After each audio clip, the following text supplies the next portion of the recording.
Bu darsimizda ham jadvallar bilan ishlashni ko'ramiz.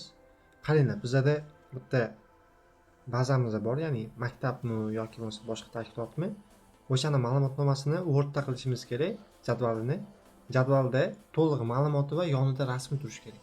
Hozir bizda asosiy qilayotgan ishimiz o'sha jadvalga rasmni moslash bo'ladi. Word dasturiga kiramiz.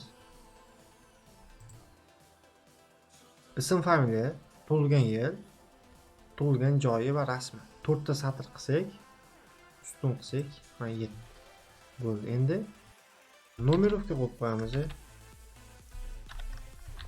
Numerovka menisi va ismi. Tug'ilgan yili, rasmi.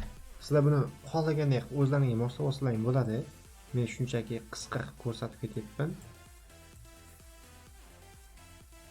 Bu tepani ketdi.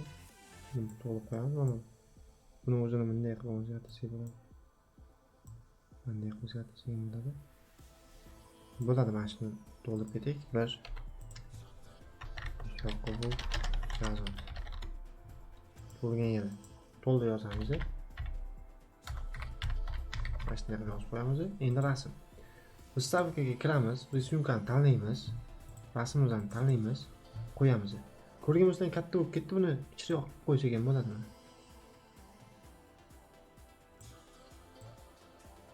Mana shu moslab faqatgina mana bu yozuvlarni o'rtaga olamiz.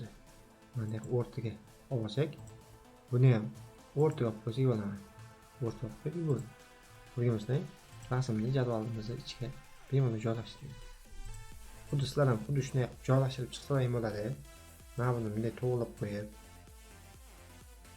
yozuvni qalin katta qilib qo'yib.